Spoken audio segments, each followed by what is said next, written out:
Hi, everyone. Welcome and welcome to Diana Boles. She's going to be, I should tell you, I'm Linda de Gonzalez. I mean, as if you couldn't tell. And it's the name of the channel, it's the name that's under my beautiful face.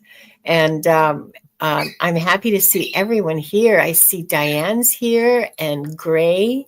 I'm glad you're here. White Dragon, welcome. Kim. Donna Marie, Nathan. Hi, Nathan. Lois. Wow, everybody's coming in right now. Diana is a wonder. Diana, you're muted. Oh, Yeah, good. I know. I was telling the dog to lay down. And you were talking. I was trying to be nice. It's okay. It's okay. I Lay down. I was afraid you were trying to say something, so yeah. I get the same kind of listening from her even when I'm not muted.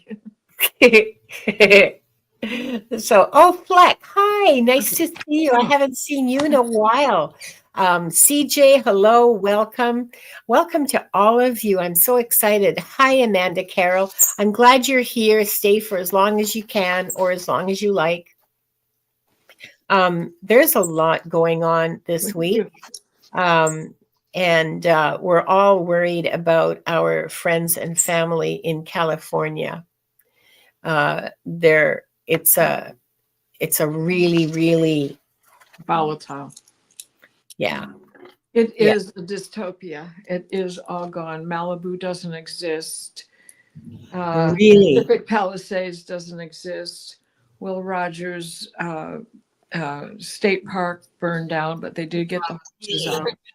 My son and his wife live in the Silver Lake area, which is burned down miles from the heart of downtown Hollywood. And they were in an evacuation zone, but their wave hadn't been called. And fortunately for them, 12:30-ish their time, the evacuation was lifted. It seemed that the fire was contained at Hollywood and Franklin, if anybody knows where that area is.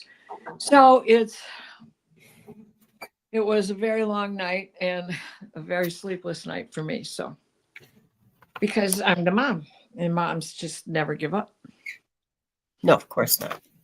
Okay. You just know. The interesting thing was, as I was waiting for word,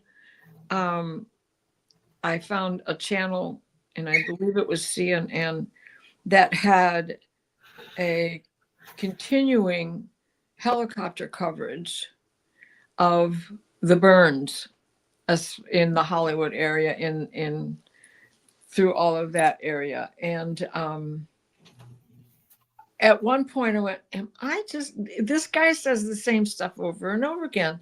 Am I just watching a loop of film, like an AI thing that they think I'm so silly? But no, it was just that they would get something done or put out, and something else would flare up in the same zone. And so they just had to keep going back over. Studio City was lost. I don't know what the damage is today, the end result, but most of the sound stages burned. So it went up Runyon Canyon, and fire always goes up. And then it was headed through Hollywood down to Laurel Canyon.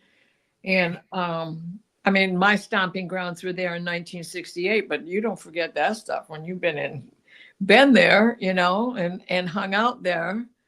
And then one of my brothers also was in the opening days of Guitar Center, and he worked out there and lived out there for 2-3 years. So those are his old stomping grounds as well. But what was Grauman Chinese Theater is saved, is fine. And I don't think that the Laugh Factory caught on fire either. So I think that area was still pretty safe. So lots of prayers going out there, but it's a lot of history gone. And when I think of it through the Akashic, think about all of the horror stories that also go back there with that. And part of this is a remote view that I had on January 3rd. And Paul, I'm glad you're here because you and I kind of had a conversation about this, but I had to drive into the city today. And so while I was driving, downloads keep coming. And I had a remote view at about 2:00 in the morning on January 3rd. And I kept seeing military, big braid, guys in uniform, not uniform, sepia tone, olive tone, like film. When they would talk, I would be looking at them. I did feel as if I was on top of a platform higher than they were and not just floating around. This was not a dream. This was not a lucid dream. This was a remote view. And I was able to direct myself to where and who and what I wanted to look at. And there was one fellow that had Asian set eyes, and he was the only one that had that appearance. There were Army military dress caps, and a couple of them had braid around the cording. And so it just was very odd. And I kept asking my guides, so what is this about? What is this about? And then, like in the old days when I was a kid, you go to the theater, the film could break. Well, the film was celluloid, right? So the film would break and start flapping around, and then a piece of it would stick to the hot light bulb and melt. And I saw that happen. And if you've ever seen it, there's a series of colors that can come up in this, as well as this big yellow light. And then a lot of sepia umber tones. And so in the morning I finally went to sleep without an answer as to what that was.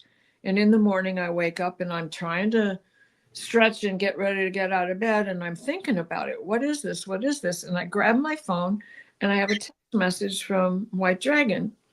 He's telling me that I've been upgraded to a 5-star general. And then I'm like, okay, so was this pomp and circumstances for this ceremony for my upgrading to a 5-star general? Well, all of that, as I was driving, brought me to another conclusion. 5 stars, 5 days of astrology, which is, something I do all the time. In that, it was January 3rd when I had this remote view, when Paul sent me this message. 5 days later, Hollywood burns. What was one of my visions? The film catching fire on a hot light bulb. Hello? The Studio City is gone. All of that stuff having burnt down. My kids living right outside of there. And the one thing that I came up with back on the 3rd was this could just be the end of one era, one regime, and the beginning of this new way going forward, where we are ever so aware and waiting disclosure. So when I had this epiphany again today, it still just ties everything together even closer. But that 5 from the 5 stars is 5 days in the realm of stars, the Hollywood stars. And if we think about some of the ugly things that have happened in Hollywood to people who want to be stars.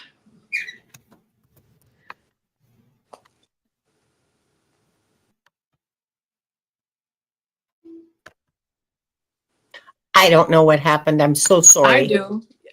YouTube doesn't like that. I shouldn't have said that. Well, no. Think about it every time I have an opinion. No, for actually, entertainment purposes only. I was trying to type close, and I think I hit escape, and I think my Well, better you than them, because Then I feel better. So Leah and Emily Lawrence Bradley, you guys have typed join. However, you didn't put in a question. So if you could type join and then your question, it'll update what you put in previously. And so you'll still be in the queue and your question will be answered, but at least I'll know what your question is. Did you, I put this up, Diana, because I thought it was a really interesting comment. So, well, I have, great. Are they just talking about one area? Because there are 5 separate fires and 4 of them are not contained at this moment. And so in that in itself, they can't even get a count yet if it's still burning. And you're talking about mansions that have property as well. So, you know, like down on Malibu, there's homes that were built in the 60s and the 50s and the 40s that were down there, and businesses. So you're talking about a historic district being wiped out just on Malibu alone. So what area are they reporting on? And are they reporting just the things that they can count for a particular neighborhood? Like Mulholland Drive, that went up, you know, which isn't the first time for that, but you know, that's also part of Runyon Canyon, and fire always burns uphill. We're having quite a and there's still areas burning, so they're not. And some of those areas, insurance companies quit carrying fire insurance 2 years ago. Yes. So they're just SOS. Yes. And some people just got cut off their fire insurance just this past summer. Yep. And so, you know, I don't know. I read that Los Angeles has been, see, this is what I find very, I'll say odd. Instead of saying suspicious. There you go. You filled in the blank very nicely. Yes. I find it very odd that since May of 2024, Los Angeles has had like 0.01 of an inch of rain. It's the worst drought ever that anybody knows about. And but the Hollywood Reservoir has water, and that's where they were getting the water for the raindrops, for the water drops. And well, but see, what I'm getting at is that it's the most severe drought that has hit Los Angeles area. And in the middle of this drought, suddenly fire insurance is dropped. That's a very interesting kind of, you know, sequence of events for me. And I'm glad to hear that the Getty House survived, because that was an amazing place. And clearing brush. Well, and the Hearst Castle, I don't know if that made it or not. The Hearst area is a fire. Don't know. The Sunset Fire is the one in Hollywood. Then there was the Sun Fire, and Simi Valley. It has pop-ups, or it did yesterday. I don't know. Today I couldn't find any kind of news that would stick with me while I was driving, so I don't know. Well, yeah, exactly, Leah. Exactly. Exactly. That's exactly, you know, I just have an odd feeling about quite a bit of this. Yeah. I mean, we can look at it as the end of an era, the clearing of the negative energy that surrounds all of that. In spite of the history, in spite of the beauty, remember, ouch, castles made of sand slip in the sea eventually. Jimi Hendrix, 1967. Well, okay. So that's very interesting. I want to say hello to to Sonia, Heavenly Blessed Honey, and to Shenanigans. Hi, Shenanigans, and Liz in Awe. There's quite a few people that have come in, and I'm sorry if I missed you. But I want to get to the questions because we have like 10 questions in the queue. And I'm going to, hang on, we're going to start answering them now. We've got 10. It was supposed to be 8, but I didn't close the queue in time, but that's okay. We'll answer them. Yeah, and I have nothing planned after us except a nap or stay awake and go to bed at 8. Okay, so the next 5 people in the queue are Lissa Lazarus. Hi, Lissa. Angela, CJ, Rossi, and Kim B. So let's start with Lissa. I like that, Paul, what you said there. Yeah, it's been dying for a long time. Nobody wants to go to the theater. Yeah. Thanks, Shenanigans. Yes, please don't forget to like.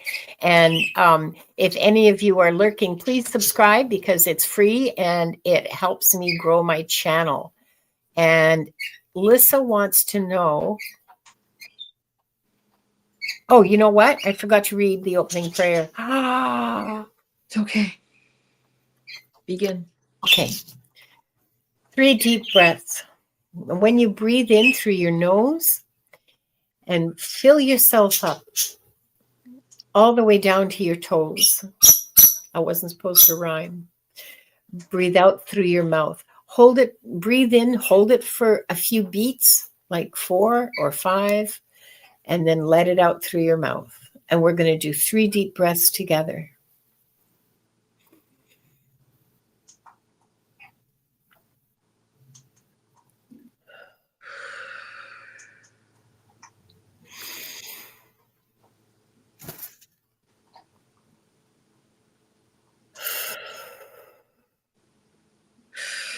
Last one.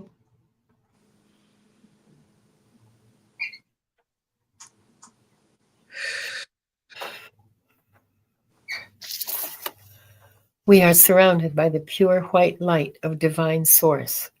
We ask Archangel Michael to protect and guide us, and we call forth all of our angels, guides, beings of light, and Akashic Records masters to assist us now to receive information of the highest truth, highest frequency of light and love, allowing us to receive exactly what we need for our greatest good and the greatest good of humanity. Thank you, thank you, thank you. And I'll read the key. We open ourselves to the light, and with this light, we open ourselves to our truth. And with this light, we open ourselves to our soul's purpose. And with this light, we open ourselves to be guided towards our highest good and the highest good of all in divine love. And so this group, consisting of the people here now, those who will join us later, and those who will watch the replay, are given the truth to best serve them on their healing journey into the love and acceptance that is most beneficial for them in this moment. And I'll read silently.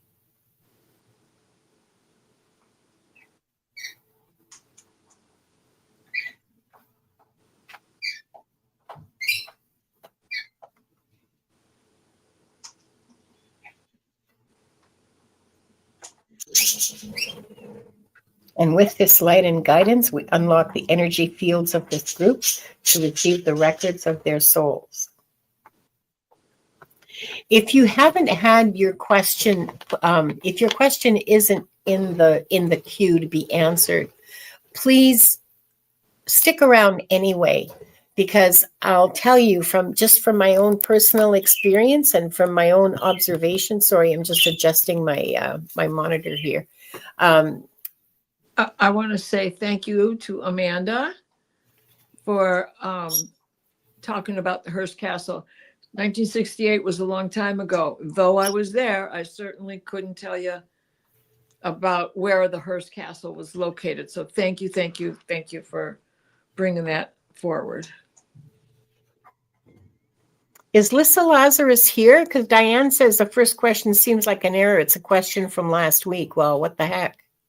It is a question from last week. Okay, so where did that come from? I don't know. Oh, Nightbot, you're so naughty. Yep, Nightbot's on. He's talking in the chat. Naughty, naughty, naughty. Angela. Angela, I know you're here. Sweetie, can you tell me if this is last week's question or this week's question? Because I know you had a question this week. I saw it. Hi, Brenda. Brenda T. Imagine is here. Hi, welcome.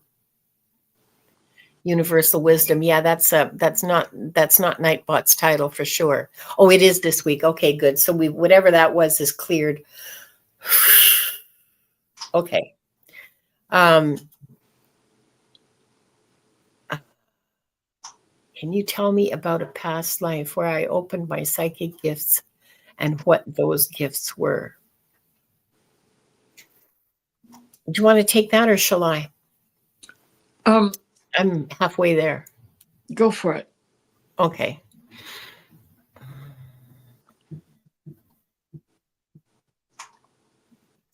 So, Angela, this isn't from the masters. This is just from me. I want you to be sure. I want you to know that you have all the gifts. We all have all the gifts. Okay. We all have clairvoyance, clairaudience, clairsentience, all of them. I can't list them off by memory. I should, but I can't. We all have all of them. Some are stronger than others. Some people hear things, but you can only work from strength. You can only build from strength. So you start with what you have, which is, and this is just general information for everybody. You start with what you have. If you have strong clairaudience skills, then you're going to listen for your guides. You're going to hear guidance. And as you work with that, others will awaken and strengthen as well. So it's not like, oh, I can only do this, or, oh, I can only do that. You can do all of it. You just have to start with what you have that's strong and work up from that, because when I started, mostly I either knew something, like, what is that? Claircognizance. Mostly I just knew it. And I felt it. And then I started seeing, and then I started hearing. So now it's like this whole 3D VR experience for me to read the Akashic records. It's quite fun, actually. But sometimes I can smell things, but mostly they're not very pleasant. So yeah. So that's for just for your information, Angela, and everybody, how to develop what you have. Because I think that's important for all of us to do. You wouldn't be here if you weren't interested in developing. So there you are. Now, about your past life. Your past life that I see is, okay, I'm seeing you at a middle-aged, so 40s. I don't like what that says about me. Okay. But anyway, I see you in your 40s. Your husband you're a widow. Your kids are grown and married and running their own lives. You're living in a fairly large town. And even though you're still living in your own home, the oldest son has taken over whatever it was that your husband was doing. You've been a good mother and a good wife and done everything that anyone ever expected of you. And now you're feeling a little hungry. You're feeling bored, and you're tired of babysitting. And and don't mean that literally, but you're just like, there's just not enough in your life. And so your grandmother has taught you when you were a small child. Your grandmother taught you how to make salves and tinctures and ointments. And don't ask me to tell you the difference between a salve and an ointment. I don't know. There's these little jars. You have started to go back to what your grandmother taught you, because I mean, the grandchildren are coming to you with their bruised knees and scabby scabby arms. And so you go back to what your grandmother taught you to make the salves and everything that they need. And the tinctures when they have a cough. And pretty soon other people in that town, I mean, it's not a village anymore. It's a town. It's a pretty substantial town with a marketplace. In Europe, I don't know where. It's sort of generic European kind of, and I can't hear what they're saying. Yeah, I don't know what language they're speaking.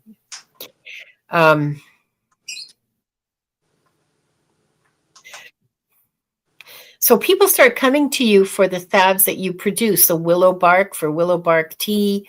You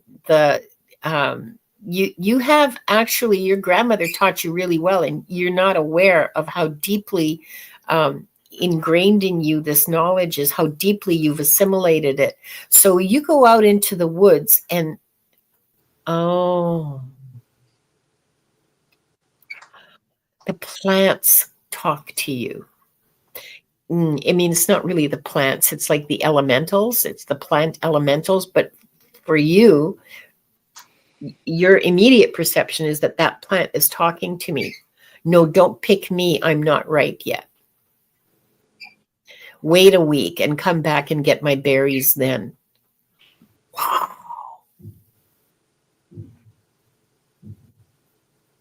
So you're traipsing through the woods and everything's talking to you. That is so cool. Pine Tree says,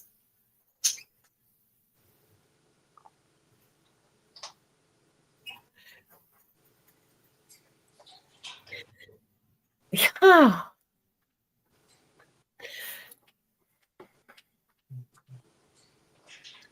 Pine Tree is telling you what the bark is good for. Pine Tree is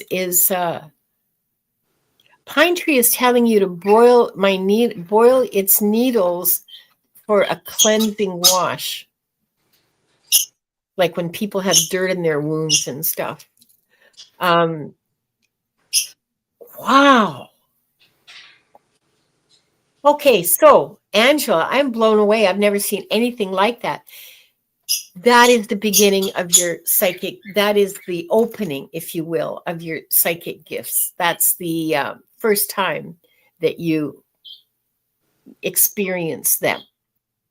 Hi, Pierrette. Yeah. So that's what those gifts were. You have a gift of a gift of healing. I don't know if you're using it, but you still have that gift of healing. And you still have a connection with elementals that are around you. And Angela says, I love nature. Yeah, because like nature is your teacher. Nature is your happy place. Nature is, I mean, you should be living on a farm or in a forest. Or you're a forest witch. You're a forest witch. Or a garden witch. You're absolutely wow. Yeah. I that's what I've got. Do you have anything to add or not, Diana? No, no, I really don't. Okay. Okay, no, that's fine. I'm it just because we're used to jumping in with each other. Well, I basically just received the same thing as you were speaking. Yeah. That's what was coming to light in mine. So yeah. So Angela says, hang on, let me just put this up here. She believes she's a healer, but she hasn't figured that all out yet. Well, get to it. Because get off your butt, start moving towards that. Whatever modality you want to choose. Like, I mean, I'm familiar with energy healing, so that's what I always say. Don't listen to me. Go with what your heart says. um, learn some botanical healing stuff, herbs, because you already have that in your quiver, you know. Um, uh, Herbal healing, grow some in your garden, and yeah. Oh, so I mean, I hope that helps you, Angela, because that was so cool to see that. That was so cool. It just was absolutely, I've never seen anything like it. It is so, well, not that I've been doing this for 50 years, but it's so darn cool. And Maureen D'Amico, or D'Amico, I'm so sorry. Surgery went well. I'm just sore and bruised. I'm glad to hear that it went well. And sore and bruised. Well, I'm not sure if you've been given permission to have baths or anything, but I'll tell you, I find Epsom salts very comforting when I feel sore and bruised.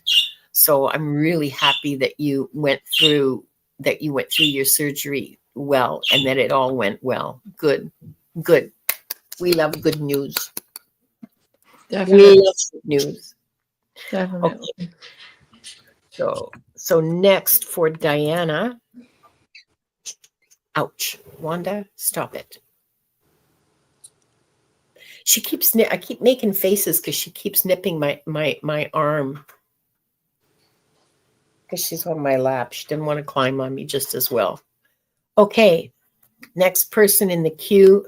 Yep, you're here, CJ. I saw you a couple of minutes ago. There you go. Anything that would help me in this. Okay. They're showing me mashed potatoes. Mashed potatoes the old-fashioned way. So this is like colonial times. They're being mashed with a big fat wooden mallet. It's her favorite food, she says. Well, there's something about potatoes that is medicinal. I'm not saying you have gout, but what they are saying is this is preventative of certain things. But you have to like mix it with olive oil instead of butter. You know, salt and pepper is fine, but use Celtic salt because it provides more minerals and builds all the minerals that build calcium naturally. Do not take supplement calcium because they don't work. Entertainment purposes only. Yeah, we're not doctors. But they're showing me the mallet, and they are showing me a rice sieve, and which also was before mashing, before we had a potato masher.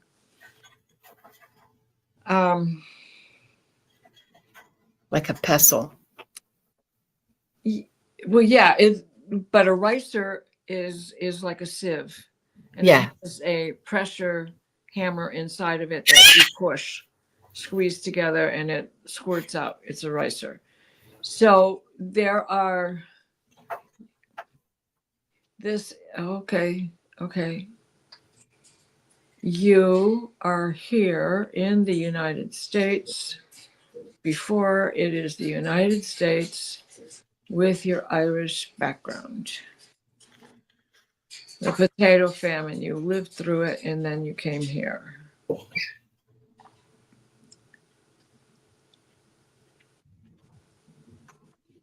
Yeah. She has a ricer her grandma gave her. That's wonderful. That's wonderful. Use it. It doesn't, you don't have to beat it. It will provide you. Use alternatives for flavoring. Mashed potato pie, things of that nature. Oh, God, the sound of that. mashed potato pie. You know, the things that you like, you can add to potatoes and get your daily dose of them as well. They're a starch, right? And we all need that. Particularly, I don't know what kind of a climate you're in, but potato salad in the summer, hot potatoes in the winter, baked potatoes, but avoid the fattening things that get put on it. Use yogurt instead of Sour cream. sour cream. If you want to mash, there is a vegan kefir that's out there. It tastes just like buttermilk. So it's low in fat. It's made with cashews. It's by Forager. I know because I use it in place of buttermilk and things of that nature if a recipe calls for it. And take old recipes and adapt them for the way you like. That brings it, because in reality, these newfangled things that we have in the way of flavorings, that's not what they used. They used herbs and spices that were not pre-mixed. Yeah. They went out into the garden and picked it. Onions. Back to your roots. Are you Scottish or Celtic? Potato cakes, yeah. Latkes. Yeah. Potato salad. Cabbage is excellent with mashed potatoes, absolutely. CJ is another Canadian. She says she's in Northern Ontario. Okay. And you guys are making me so hungry. Bacon and potatoes in the mountains. Oh my God, Scotty boy. I have to turn some lights on here. Let me shut off the camera for a minute, but I can certainly hear you. So I do hope that was a help. Seems to me it was, since you are not worried about a potato famine. She says that she's Finnish and on one side and an English mix on the other. Well, and that would explain the use of him for sure. Yeah. For sure. Oops. Yeah, absolutely. Yeah. Now I'm thinking of the smell of bacon and eggs and potatoes and coffee, like perk coffee. Yeah. Oh man. Okay. I think I'm going to have a sip of water. Thanks, CJ. Sorry, I forgot to ask you, Diana, are you done? Yeah, well, I was just going to say a sip of water will fill the gap till you get some potatoes in you. Any excuse to eat potatoes. That's right. I like. I'm so glad that. Thank you. That potatoes came in. Thank you. Thank you. Thank you. Thank you all. Okay, so next, and I'll try not to delete you from the screen. I like rubbing them with olive oil and then sprinkling with salt and pepper and putting them into. I have a new 6 months ago convection oven, and more than 6 months ago. Anyway, it doesn't matter. And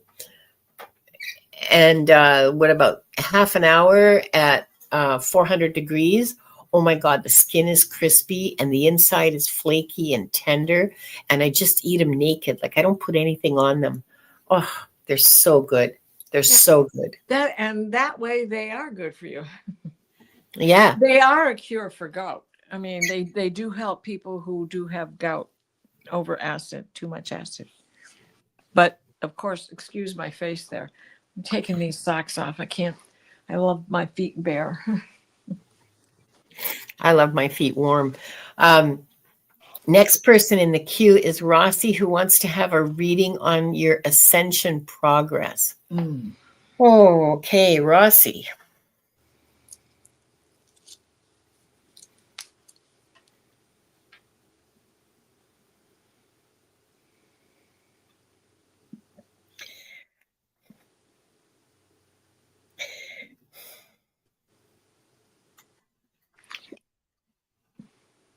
I'm hearing very clearly, don't concern yourself with that.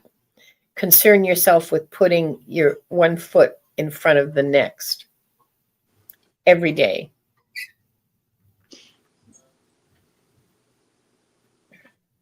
You're not measuring yourself again. You're not measuring yourself. We're not measuring you, and you shouldn't, or it's not a good idea for you to measure yourself against what standard? Against other people. They have their path, you have yours. That's not a productive way of thinking.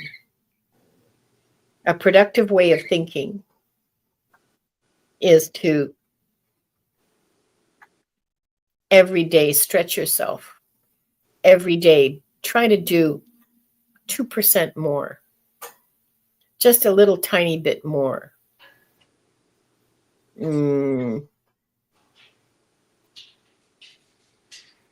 Don't forget the service to others around you.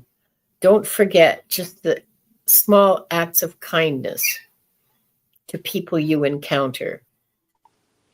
Opening a door, smiling, saying good morning.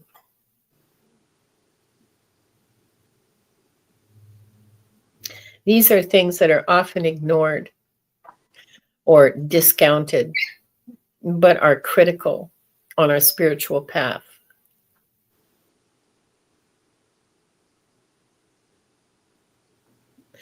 We all rise together.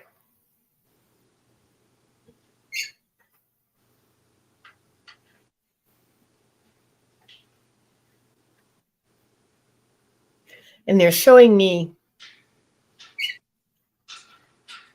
this is beautiful. You guys, I wish I could just suck my brain out and send it to you to show you this. I'll try to describe it. They're showing us holding hands, like this huge network connected by our hearts, lifting each other up, a little encouragement, a smile, a small act of service, like an insignificant act of service that we think is insignificant, but it isn't to the person receiving it. And lifting each other up that way. Listening to someone pour their heart out. Opening a door, letting someone go ahead of you. All those acts performed as service also lead to our spiritual growth. But it's the service that counts. I mean, it's the fact that it's done in the spirit of service and the spirit of love.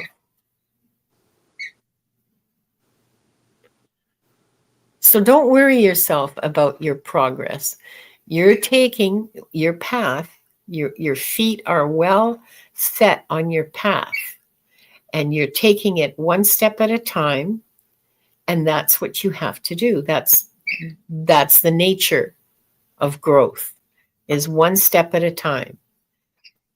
Are you further along now than you were a year ago? Well, of course you are. 6 months ago? Probably. Last week?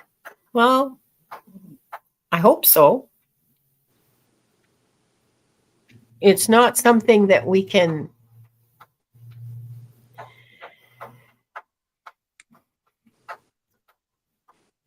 hang on.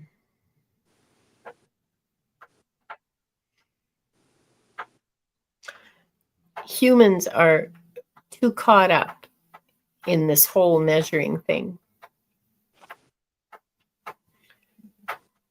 Spirit is immeasurable. And it's unknowable. All you can do is a little better today than you did yesterday. And having faith and hope that this is carrying you forward and that you're growing from that.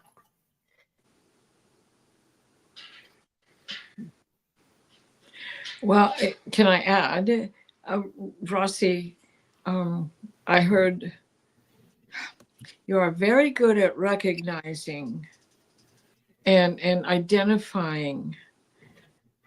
Trust that you are right when you think you have had a notch moved up you have had a notch moved up.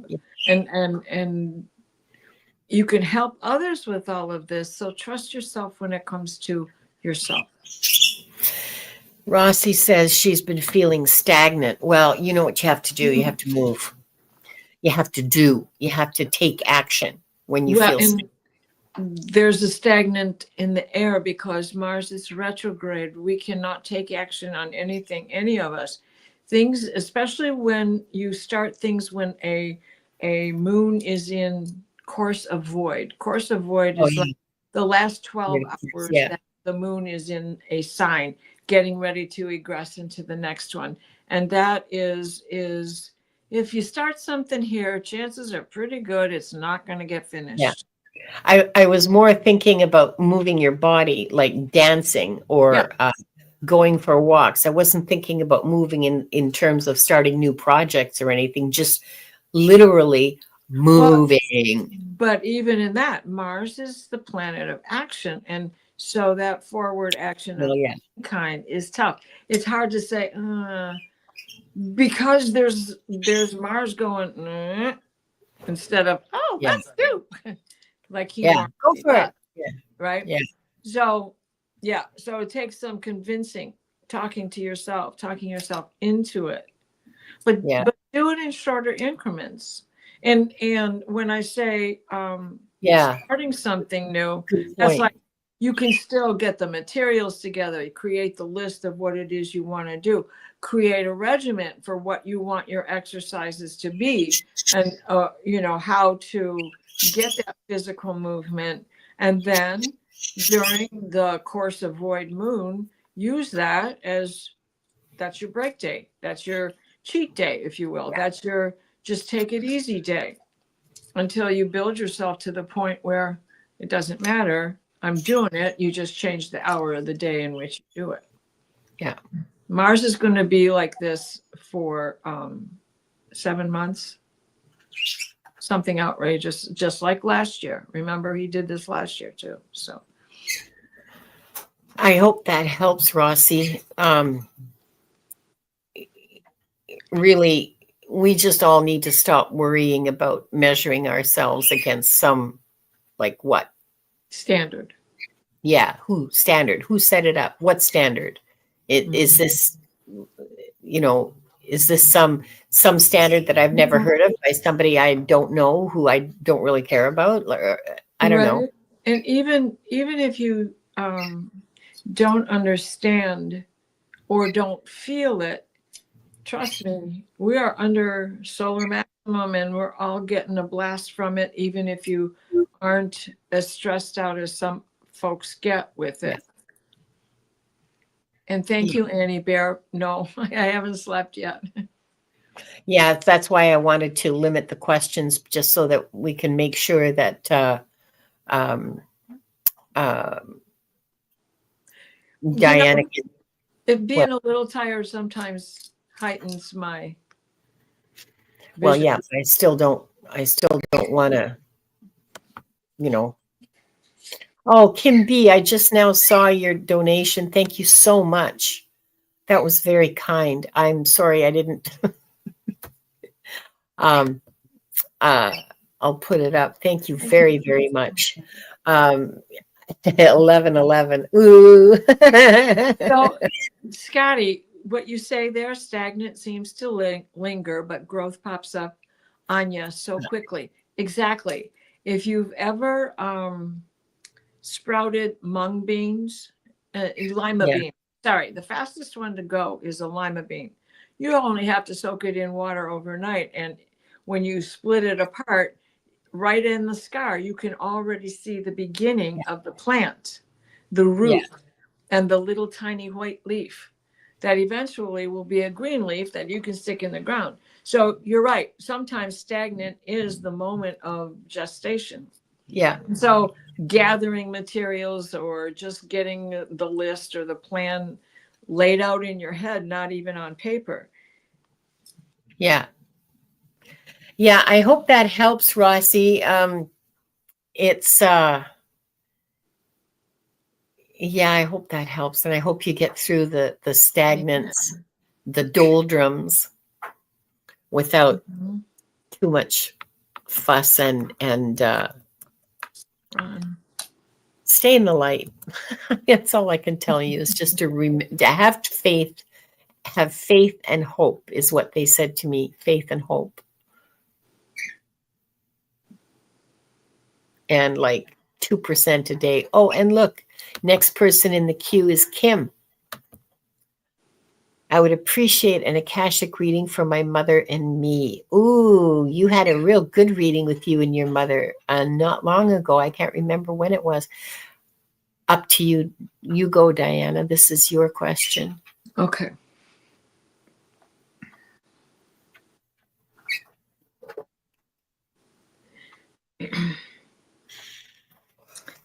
Okay, they're showing me an embroidery hoop with a rose pattern on it and intricate work, intricate back stitching, intricate what is that one? Not chain, but the loop stitch, the twist stitch. Oh my gosh! And it's not a needlepoint. It's crewel work. And she's teaching you how to do this. And you're struggling with it. You're little. Your fingers, you're about 6 years old. So yeah, that's about the time to start with the simpler stitches. She's wanting you to get into making French knots. I see you making French knots. And they're, of course, too loose. And so she takes hers apart and says, no, we got to do it this way. And then she shows you again. So you keep practicing that. And the pattern is not drawn on. So she's encouraging you to just invent as you go. Practice the stitch. It's not really going to be a sampler, but it's going to be something that you, as a 6-year-old, is going to hang on to, that she's going to see to it you hang on to. Oh, she takes it and makes an apron for a doll out of it. Aww. For a Christmas outfit.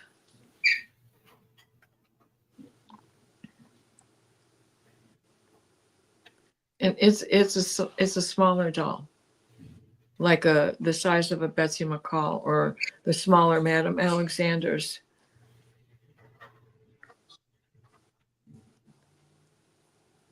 It's wearing a green dress with rickrack trim around a bib, collar, and then the apron. The apron of the apron has your needlework on it. Did she sew? Did she embroider? I'm wondering because this seems very important. Trim work. What is that? Smocking. She did smocking. She's showing me smocking in a blue and white gingham check. Kim says yes. Okay. Are you keeping up on your embroidery skills? Inquiring minds want to know. And if not, she's telling you, you need to do this handiwork because it will help you with, she's saying focus, to force yourself to do it during scattered moments, to pull yourself back in, to rein yourself back in, to keep yourself on track. It works very well for that, Kim, having embroidered a lot and wishing I could take it up again because I dreamt about embroidery last night, Diana. Yeah, I dreamt about embroidery. Anyway. So am I picking up on both of you then? Maybe.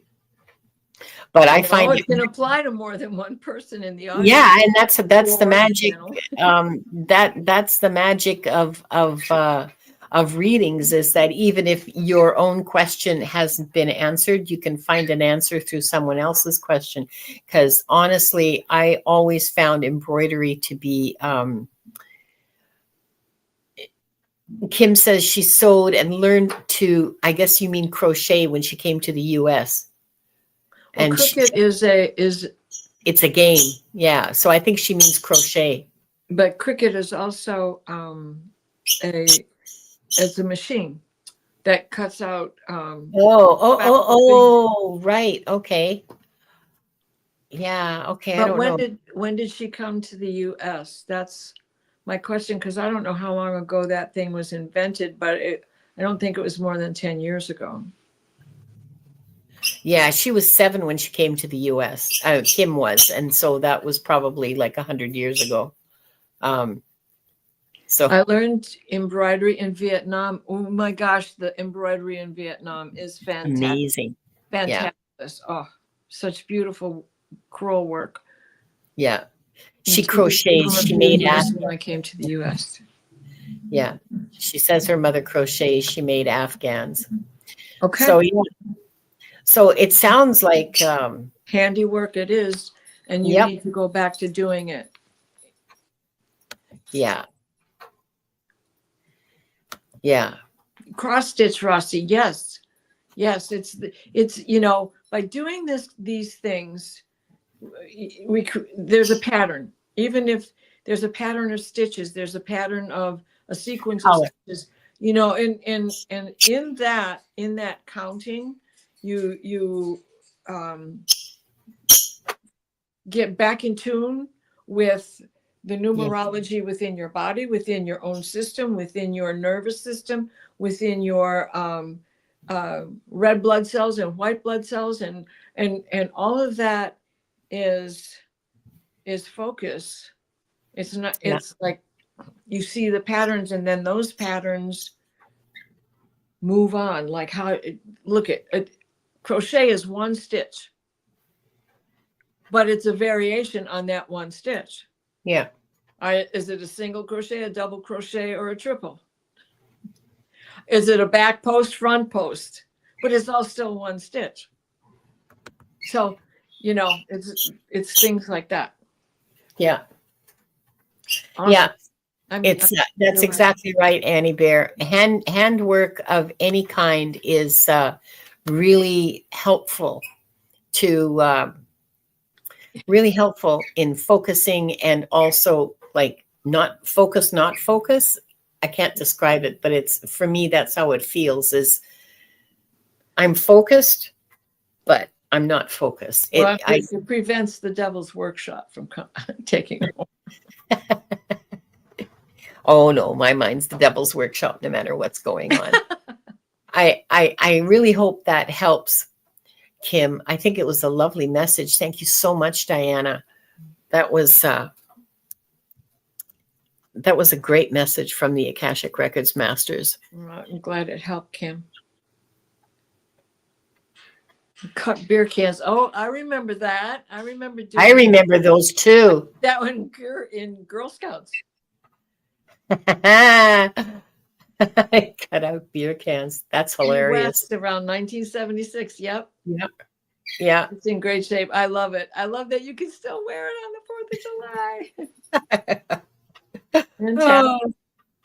Okay, so next we have Emily Lawrence Bradley, but she didn't put in a question that Nightbot picked up. So Emily, if you can type in your question, and I'm going to keep my eyeball on the chat.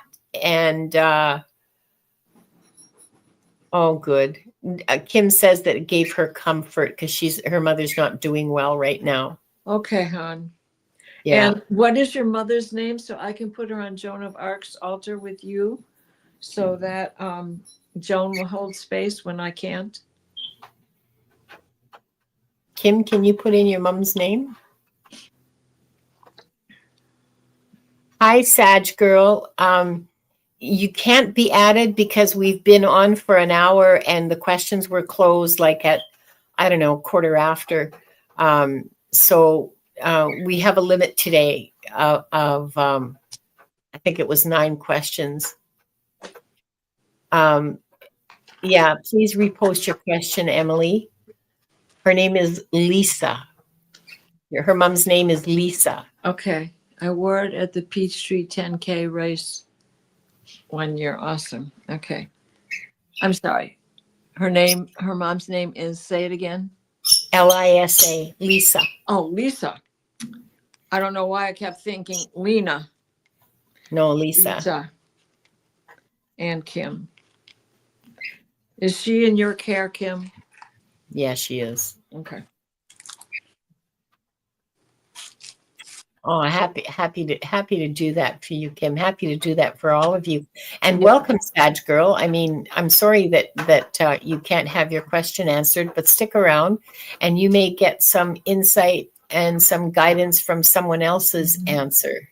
And we'll be back on Tuesday. Yeah, we'll be back on Tuesday at Akashic Adventures. I'll be simulcasting because Viviani's hosting, but it's Tuesdays at 2 Pacific and 5 Eastern. Those of you in Central and Mountain, figure it out. Okay, here's Emily's question. Oh, and this is for me, right? Okay, yeah. I'm really confused about what career path I should follow. I'd appreciate any guidance or insight about it, about the best path for me to take, and if there's any opportunities coming my way. Okay, Emily, yeah, you've been asking about this for a while, and the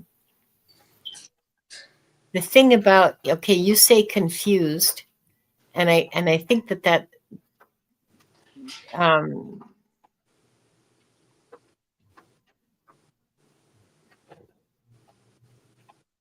hang on, let me just.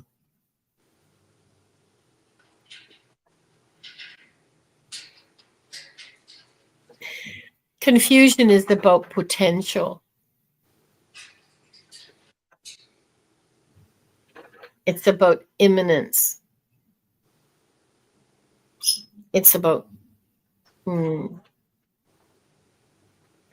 it's about the potential of the choices before you.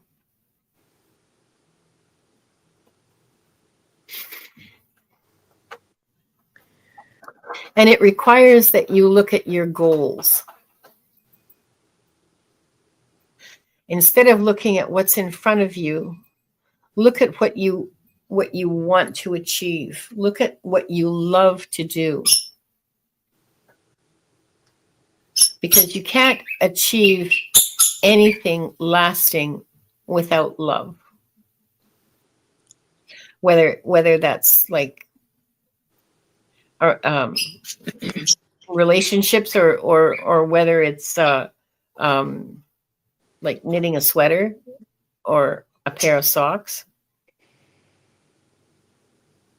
I just got to tell you guys that it used to be really hard for me to finish a pair of socks for myself, but I could whip them out for somebody else in like 2 weeks flat.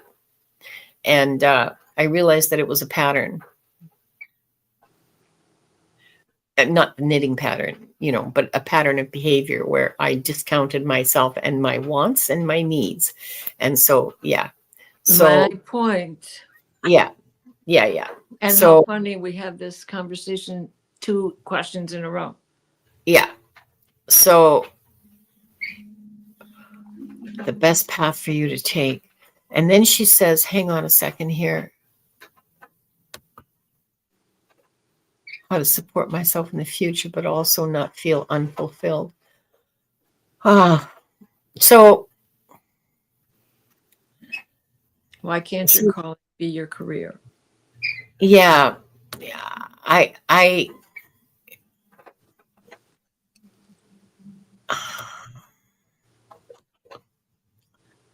I really wonder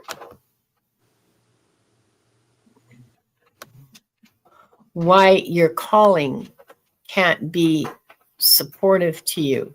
Are you asking yourself that? Is this something that you've looked at? Hang on for a second here.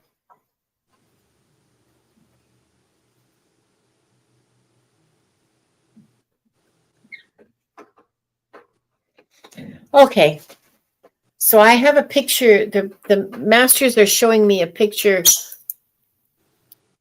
of someone who is, okay, it's a really nice house with a nice, shiny lawn and 2 cars in the garage. And it's what we would call in where I live in British Columbia, it's what we would call a McMansion. I don't know if you guys know that expression. Oh yeah, you do? Okay. So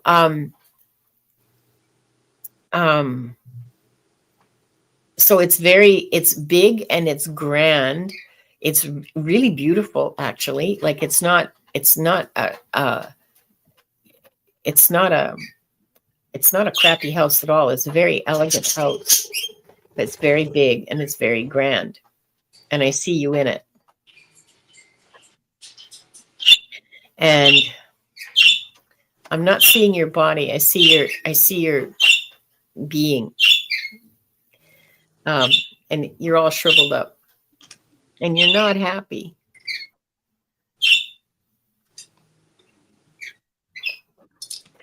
And you have a family. Oh, and your kids don't know why you don't love them. Your kids don't know why they don't feel connected to you, which to them means love, right? Because to a kid, connection is what it's all about. Well, to all of us, really, not just children.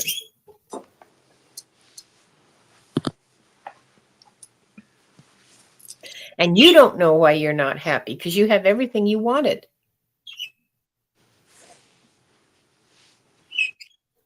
And you don't know what you're yearning for.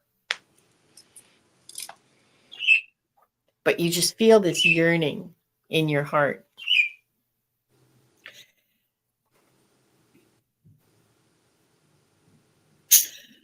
And on the other side, on the other hand, balancing this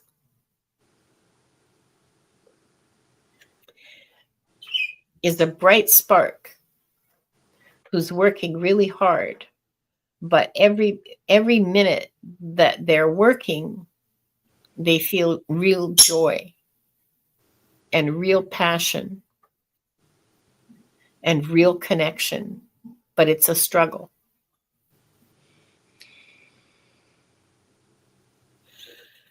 So I don't know, that's oh wait, hang on a second. Mom wants me to get a degree in something safe like botany. Okay, yeah, but what do you want to do? And botany's not safe. What are you going to do with botany? Like agriculture would be a better degree, or plumbing. What do you want to do? I was being shown a janitor's closet, like in the 50s. Oh, I remember. That takes us to plumbing. Like the schools that were built in the 30s and 40s, Yeah. even the early 50s, where you open it, there's some storage space, but there's this great big huge sink that's low to the ground. Yeah. And mops and stuff. And a steady drip of water also. Those were pretty universal. So Emily, tell me, what do you want to do? What do you really want to do? What makes you light up? What makes you feel like, wow, this is so much fun? Yeah, Angela says that she did the safe degree thing and she wishes she'd followed her passions. Yeah, everybody I've ever heard of who did the safe degree, yeah, they wish they'd followed their passions. Well, because a plumber is going to make, why not? A plumber is going to make money, or an electrician, you're going to make money, and you're going to make money without going into like $100,000 of debt. And well, and it's these are skills that are needed. Yeah. So whatever. So there's always going to be work, and you can work pretty much anywhere. So Emily, hi Garnet. Emily wants to work in the creative arts, like writing. Yeah, English degrees don't get you anything. But you can be an English teacher and stick some money in your socks and then write on the side until you get that hit. Yeah. Yeah. Hey, Garnet. Yeah. How are Creative you? arts. Okay. So that way, so here's a vision for you.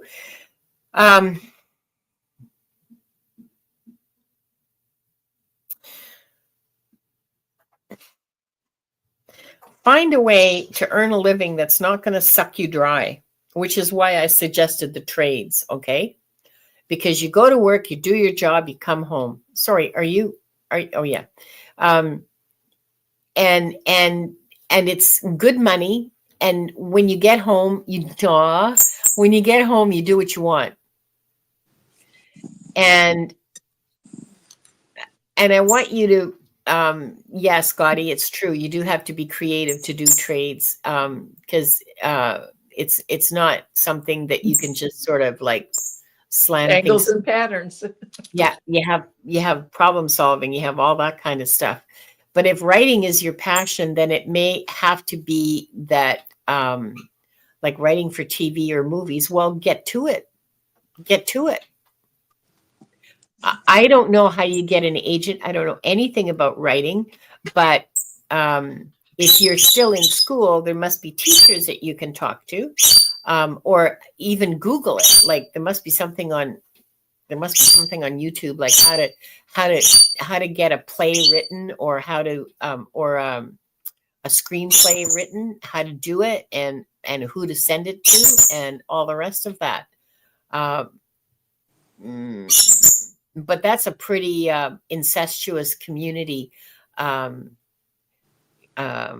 Like people who know people, and so I don't actually have any. All I can tell you is what I saw. If you can keep writing to feed that passion of yours, or painting, or whatever it is that fires you up, if you can keep yourself fired up while you're earning a living, at some point you may be able to transition. But honestly,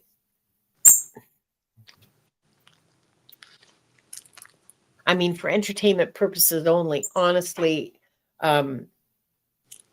just look for a way of making a living that's not going to end up with you in like $1 million of debt, or however much, because I know that you guys have very expensive secondary education, and take workshops,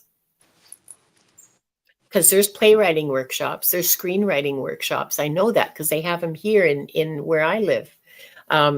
Continuing adult education. Yeah. The minimal fee. Yeah. If you want to write like books and stuff, I'm only saying that because you mentioned screenwriting. If you want to write books and stuff like that, you can self-publish them. Ellie Dreams Down Under just self-published her book on tarot, and lots of people are doing it now. So you can do that too. There's ways of getting what you want without losing what you need. Yep. And maybe that's the approach you need to think about. It's not the vision that I saw tells me that you've been looking at this as one or the other. It doesn't have to be like that. You can like most of the jobs I've had in my life, I took because I had to pay the rent and feed my family, and I none of them fired me up. And I mean, some of them were enjoyable, some of them were fun, some of them were interesting, but none of them like had me looking forward to going to work in the morning, Oh, baby, light my fire. Yeah, exactly. So yeah. I hope that helps, Emily. I mean, it's a tough nut to crack, but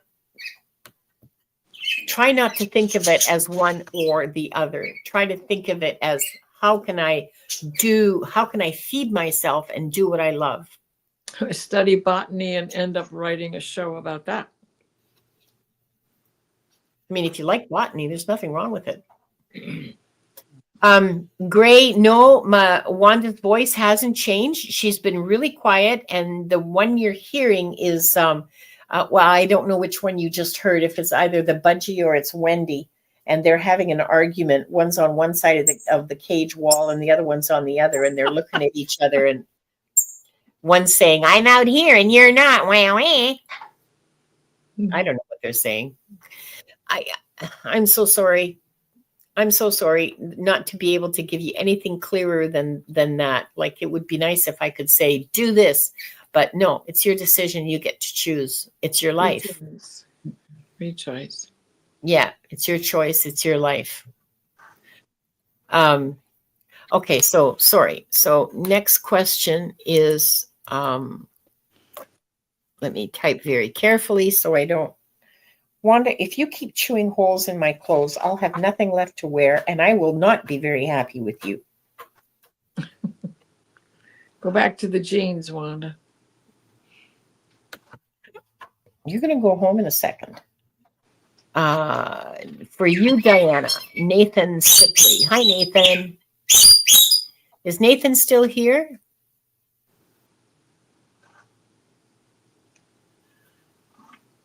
Yep, you are. Okay, good. Can the Akash tell me about my soul mission in life?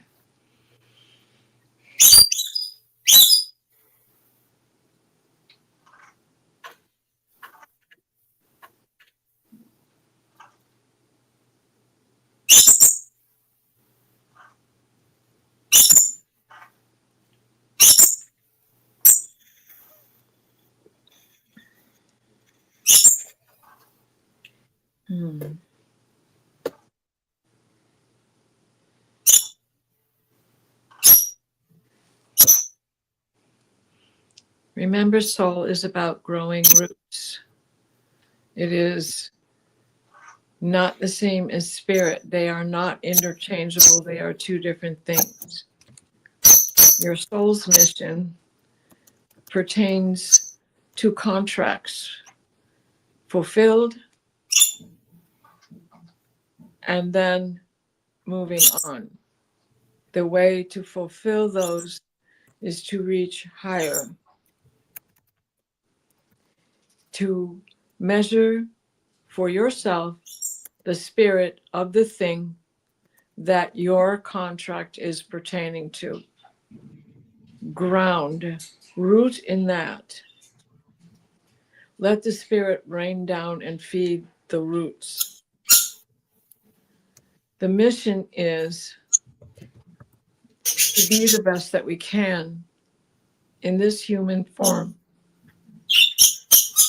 to take with us the lessons that we do not have to repeat. It is not karma. Karma is in the here and now. Karma doesn't go with us to a next lifetime, but the lessons unlearned do.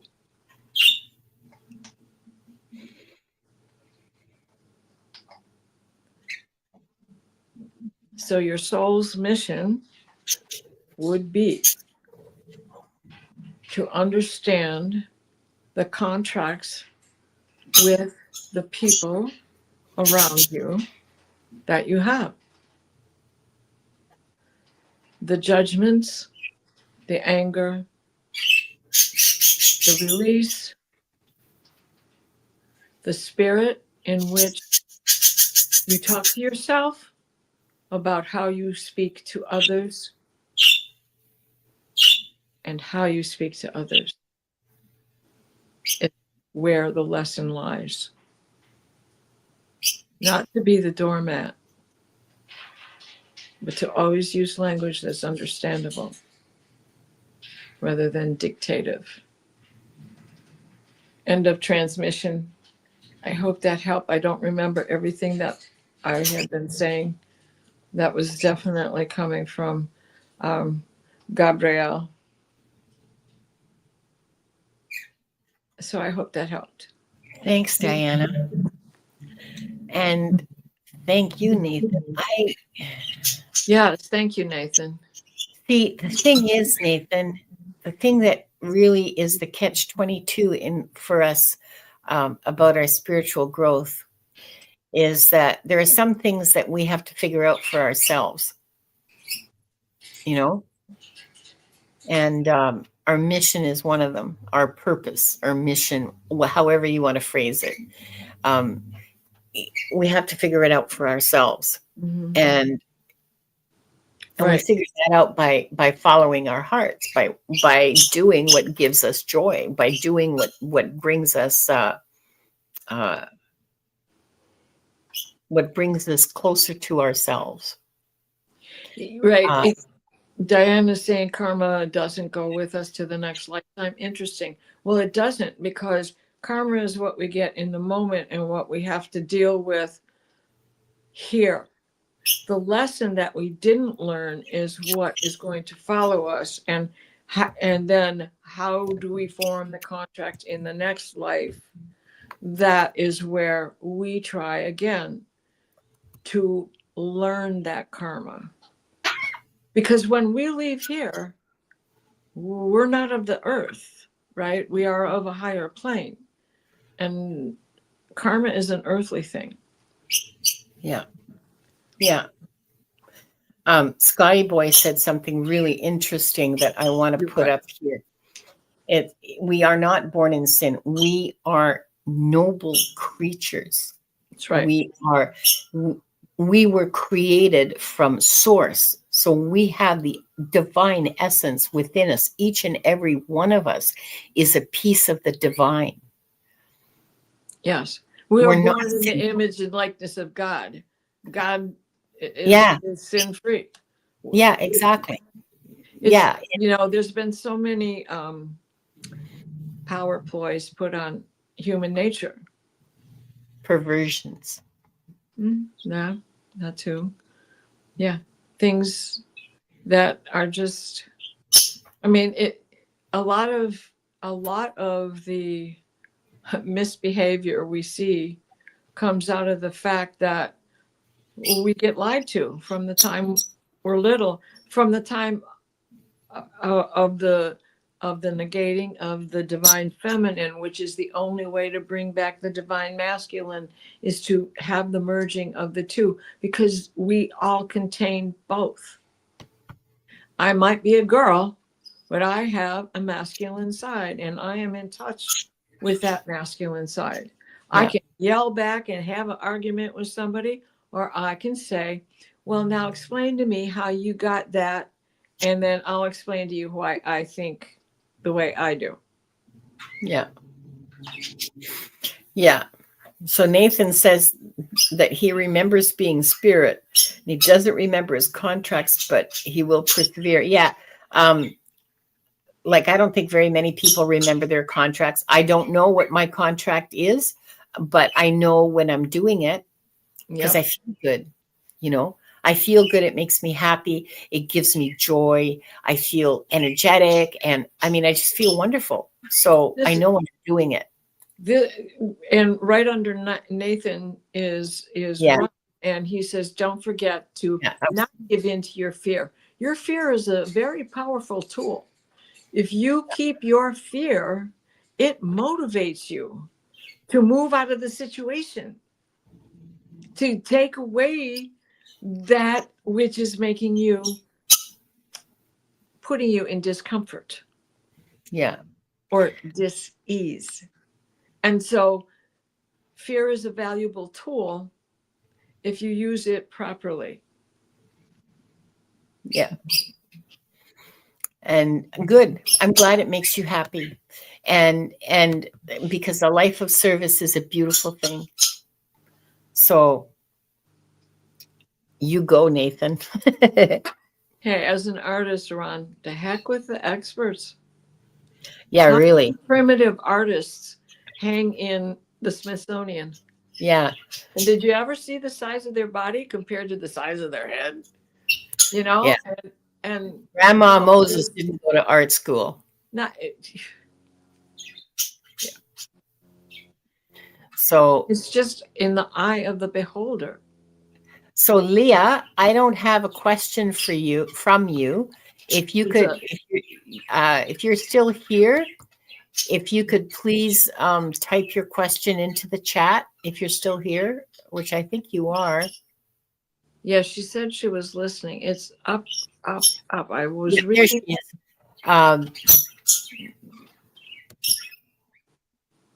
Dog inspires a rabbit, 21 pilots. Okay, I don't understand. My I read. question, if you can, was for a future reading from the Akashic. That's Leah, 611. Hang on. How are you feeling, girl? Who, me? Yeah, you. Oh, I'm fine. Yeah? Yeah. We've Yeah. got three more questions, including Leah's. We're good. So it's a little longer than what I was aiming for, but That's well, okay. try We're to go longer. Leah, 311. Where are you? My question, if you can, was for a future reading. Okay, I'm glad this is your question because I suck at future. Oh, this is my question? Okay. Did you find it? Yeah, it's right there. Oh, wait. No. No, I did find it. Okay, she wants to know something about the future. She wants a future reading from the Akash. Hang on for just a second. Let me find it again. I thought I clicked on it, but clearly I was hallucinating. 301. Yeah, got it. Hang on.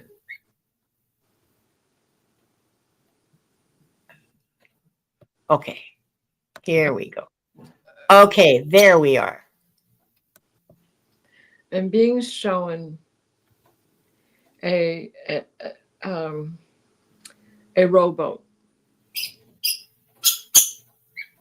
It's very similar to a crew, when they're rowing crew, but this is Egyptian. And there are 10, 12 blades on each side. So 24 people. That's how big this boat is. There's something down the center of it that's standing up. And no, it's not standing up. It is tall, like an altar, but it stretches between the two. You're transporting this. What is this?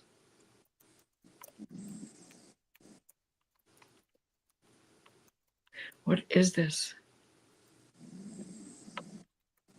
They're like iron beams.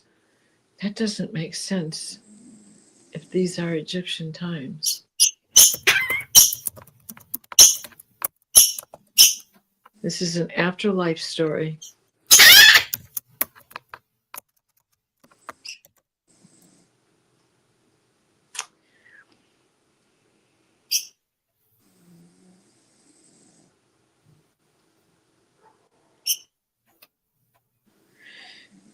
Why 24? Or becomes 6. 20, 24, 20. June 24th. Look to June 24th. What are the iron beams about? I don't know why this is a girder. They're girders. Like, how girders support the inside of tall buildings.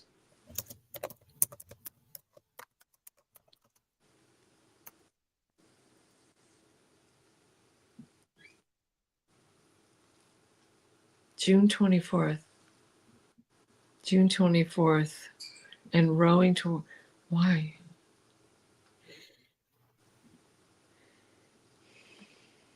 Teamwork, June 24th, teamwork. I'm not getting this whole message. Leah, it's got something to do with June 24th.